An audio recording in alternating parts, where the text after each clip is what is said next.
Kahit bungi, mapapangiti kayo sa bagsak presyong dental services ng isang klinik sa Bulacan. Pero baka lalong sumakit ang inyong bagang kapag nalaman nyo ang ang truth. Naengganyo ang pasyente na si Christine, hindi niya tunay na pangalan sa mga bagsak presyong serbisyo ng isang dental clinic sa Bulacan. June 2024, nang mag-walk-in siya sa klinik ng dentistang nagpakilalang si Dr. Raquel Gutierrez para magpalinis at magpapasta ng kanyang ngipin. Meron kaming kakilala na nagpagawa din sa kanya. Tinry ko. Pagpasok pa lang daw sa klinik, agaw pa sila ang naka-display ng mga certificate ni doktora. Pero napaisip daw si Christine nang makitang iba-iba raw ang mga apelyidong nakasulat sa mga ito. Sa kagustuhan ni Christine na magkaroon ng bright and pearly white teeth, deadma na raw sa kanya ang napansin niyang mga alias ni doktora. Naisip ko during that time is baka naman may skills siya pero hindi rin naman pala, wala rin naman palang skills. Pero habang kinakalikot ang kanyang ngipin, napansin daw niyang si doktora nagmo-multitasking. Kasi habang ginagawa niya ako, pinipindot niya din yung cellphone niya. So, syempre yung gloves niya, pinapanghawak niya sa ngipin ko directly. Nang matapos ang cleaning session ni Christine, dito na raw siya inabutan ng resibo pero Familiar kami sa legal document dahil sa sa work namin. Walang TIN number. lalo pang nagduda si Christine nang mapansing baku-baku raw ang inilapat na pasta sa kanyang mga ngipin. Bali, ito yung ngipin na ginawa niya. Tapos, so ito, kung makikita niyo po, di ba, parang may sira pa siya.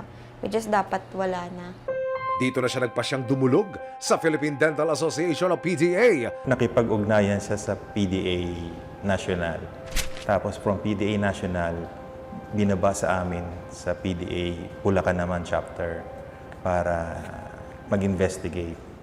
Nang i-check ng PDA ang pangalan ni Doktora, napag-alaman na si Doktora Gutierrez hindi pala lisensyadong dentista. At dahil bawal na bawal po ang magpanggap bilang isang doktora, nag-set ng dental appointment ang PDA at CIDG Bulacan sa kanyang clinic. Nakuha kasi namin yung contact number nung clinic. Nagpa-schedule kami na magpapalinis ng ngipin. Within 2 to 3 days, sumagot siya. In-schedule niya lang kaming pupunta sa kanyang clinic. October 16, 2024, kasama ang resibo, nagtungo ang mga operatiba sa sinasabing clinic ni Doktora. Pagdating sa lugar, makikita ang isang babae sa tapat ng isang bakay na nagtuturo ng parking. Ayan na pala eh. Sige pa sa unahan daw, kuya. Pagpasok sa clinic, sinimula na niyang suriin ang kanyang patient for the day.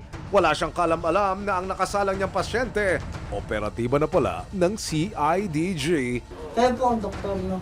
Si Dr. Raquel po, Confirmed, siya nga ang hinahanap na dentista. Ilang sandali pa, nagsimula na sa pagse-sales talk ng kanyang dental services si Doktora. Pero gusto mo, tapos dito sa lower, fixed bridge lang. Yung jacket din, fixed bridge, parang ganito. Bali, 1, 2, 3. Magkano po kaya yun? 7,000 isa.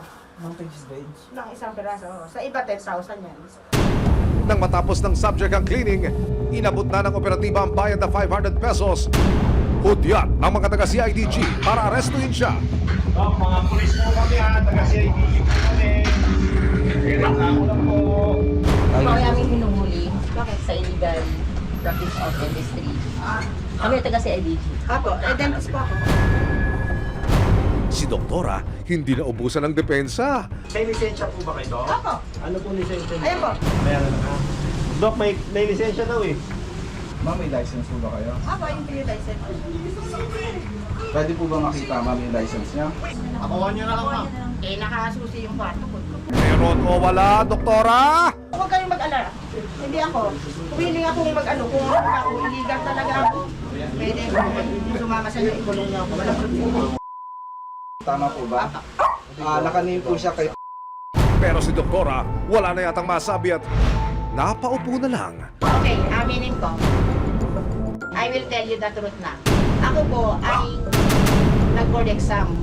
Ang naipasa ko lang po ay yung practical. Napag-alaman din ng PDA ang misteryo sa likod ng magkakaibang apelyido na ginagamit ni Doktora. Ano po talaga ang pangalan niyo po? Raquel Gutierrez. Gutierrez 500 pesos. Yung Gutierrez po, Yun po pinili yung- ng mister niya. Hindi, yun po yung apelido ko nung paradate ako. Ano po? yung tahonera po, sino po Kasi ba? po yung Jacinto, pangalawang asawa ko na po. Yung Jacinto namatay sa Saudi. Okay. Pangalawang asawa ko na po itong darating tahon nila. Kasama ang mga sinasabing certificates ni Doktora. Kinumpiska ng mga otoridad ang mga dental equipment na ginagamit ni Doktora. Kayo po ay aming hinuhuli sa kasong illegal practice of dentistry. Matapos basahan ng kanyang mga karapatan, si Doc mukhang may biglang realization pa. Naasahan ko na po yan. Willing nga akong magpakulong para ako'y makapag-diet. At ang mga papromo ni Doktora, birthday blowout pa. Kasi ang purpose ko, makatulong ko sa kapwa ko. Kasi ang mahal ng dentistry ngayon.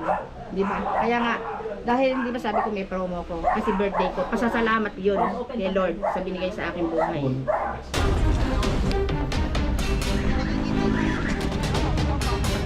Habang nasa biyahe, Ilang taon ka na po na? Sa Saudi nga ako. Dito po sa Pilipinas. Mga 5 years. Siyempre, alam ko nga namang illegal ako. Dahil nga siguro, tawag dito, yung by words, nalaman nila, ay magaling yung dentista na yun. Tapos, mura pa ang singil, mabait pa. Ganon kasi ang comment nila eh. hala, pwede ba yun? Mag-practice dahil sa good reviews kahit na walang lisensya? Kailangan po talaga ng lisensya. Oh, alam ko naman po yun. Alam ko naman.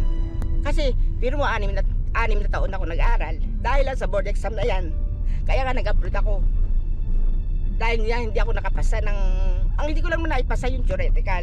Naipasa ko yung practical. Yung tinatrabaho ko. Pag, hindi. Nag-Saudi na nga ako kasi nga po mahirap lang kami. Pwedeng mag-retake. Hindi nga ako kasi nga wala nga kaming pera. Yung pagdating niyo po rito. Ang tagal na nun.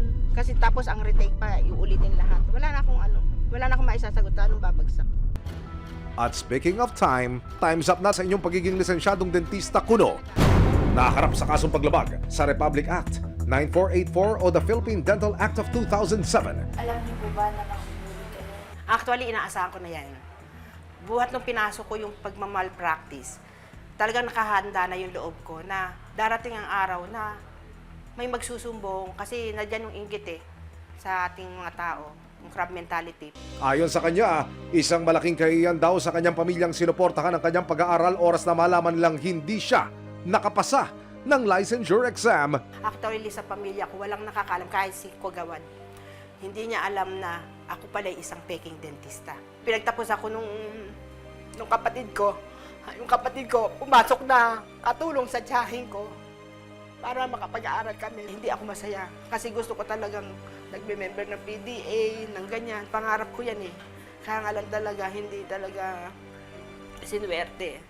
October 19, 2024, pansamantalang nakapagpiyansa si Raquel pero patuloy pa rin gugulong ang kaso laban sa kanya. Kung sakaling mapatutunayang nagkasala, maaari siyang makulong ng hanggang 2 taon. Kasama ang resibo. Muli namang binalikan ng Philippine Dental Association o PDA Bulacan ang klinik ni Doktora para masigurong nananatili itong sarado. Mula ho rito sa labasan, Doktor, tama ho ba? Hindi masyado tanaw mula ho rito sa ating kinalalagyan yung klinik. Ito medyo. Ito ho mismo? Yung pintuan na maliit na yan. Nung binerify nyo, sabay nag-ooperate pa? Hindi na po. Hindi na ho nag-ooperate. Minabuti rin ng resibo na makuno ng panayam ang isa niyang kamag-anak na isang lisensyadong dentista. Ayon sa investigasyon ng PDA, nagpapasa raw si Raquel ng mga pasyente sa kanya. Doktora, kilala niyo po ba itong nagpapakilalang dentista na tumutugon ho sa pangalang Binibining Raquel Gutierrez? Bali, ano po siya, pisang buo ng tatay ko. Doktora, bakit niya kaya pinasok yung ganitong hanap buhay? Siguro po, dahil sa pangangailangan din, dahil may mga anak na nag-aaral. Nag-aaral naman siya, nakatapos naman po siya ng dentistry. Opo. So yun nga lang, siya nakapasa sa board exam. Sa totoo lang po, ang alam ko, lisensyado siya. Hindi ko alam na underboard pala siya. Hindi siya nakapasa pala. Hindi maling sundin ang payo na follow your dreams. Pero ibang usapan na yan, oras na may panlilinlang at pagpapanggap ng nagaganap. Lalo na't kung kalusugan at kapakanan na ng mga taong nagtitiwala sa iyong kakayahan ang nakasalalay